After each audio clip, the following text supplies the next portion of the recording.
Ibn Arabi was a mystic who drew on the writings of Sufis, Islamic theologians, and philosophers in order to elaborate a complex theosophical system akin to that of Plotinus.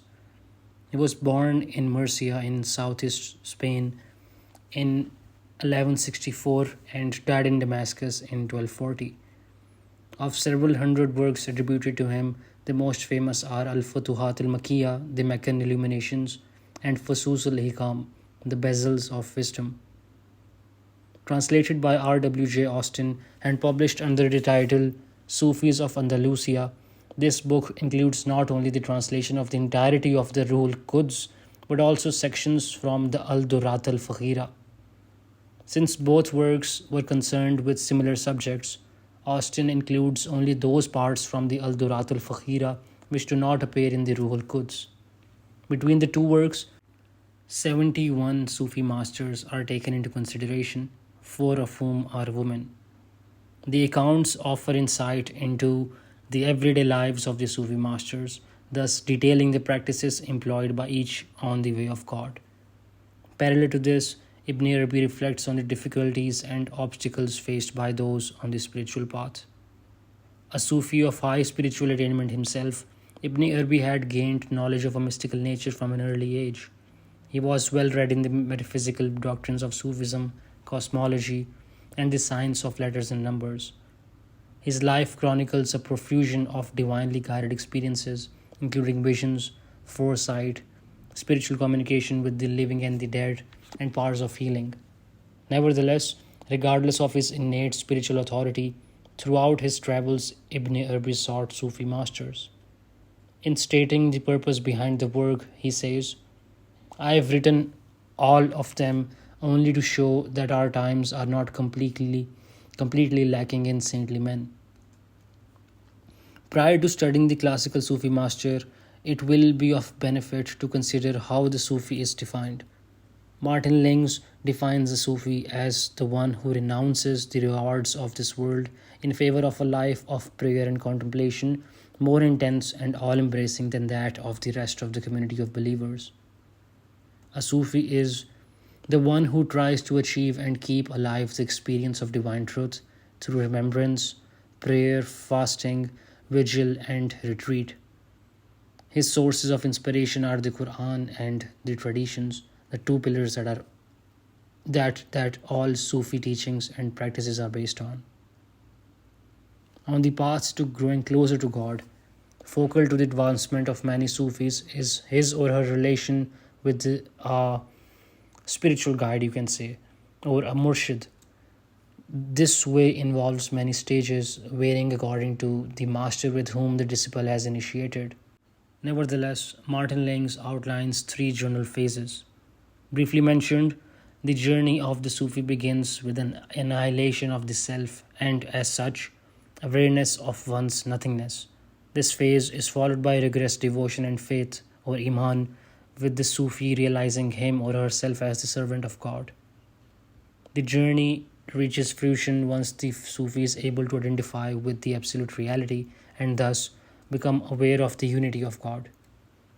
In this station of proximity to God, the human attributes disintegrate to reveal God's presence alone.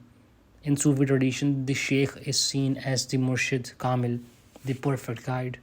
He or she is the one who has completed the journey to God, and as such is a person worthy of being given the title Al-Insan Al-Kamil, a term which refers to the perfect human with divine knowledge.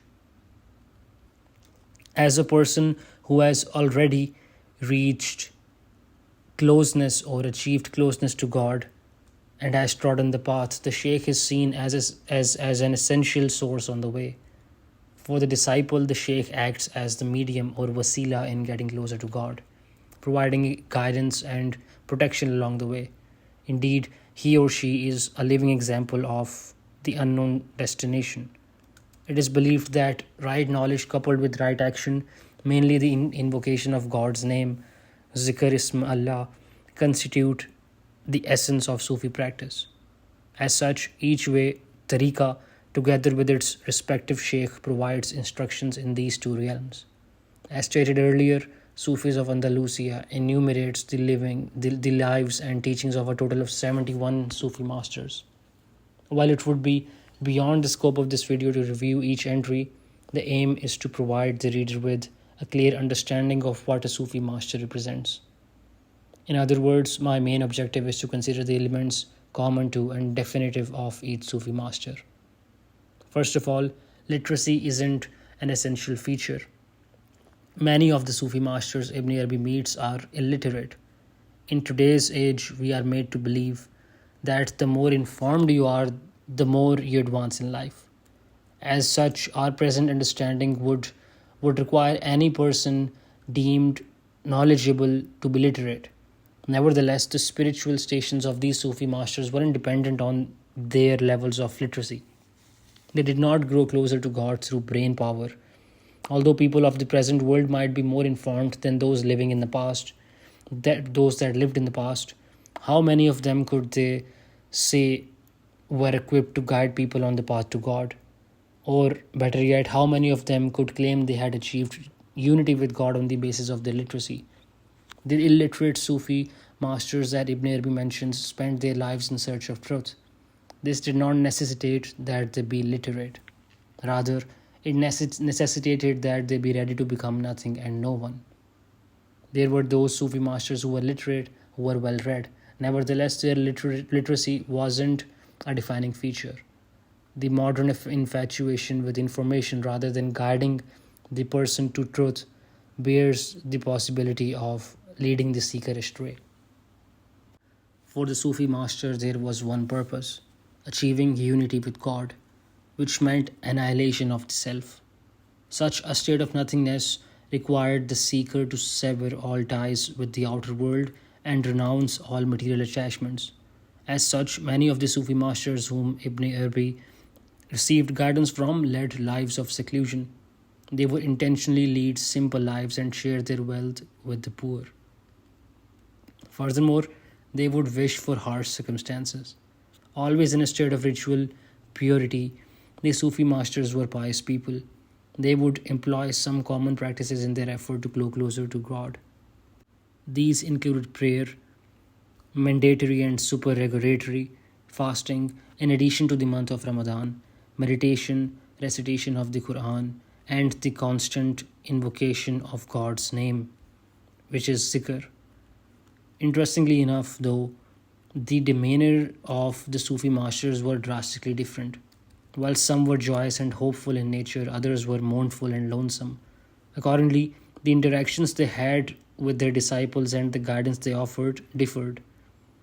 Ibn Arabi does a beautiful job of bringing to life these interactions and dialogues, and the reader is transported to that time in history.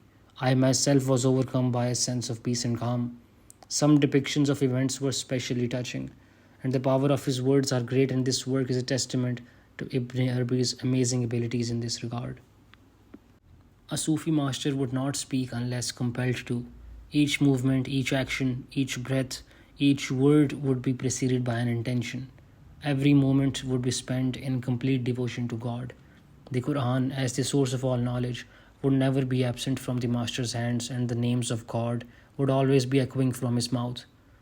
There were those Sufi masters who would go over all of their actions at the end of a day and repent for those they believed they had done wrongly. Their nights would be spent in prayer and their days would be spent in fasting.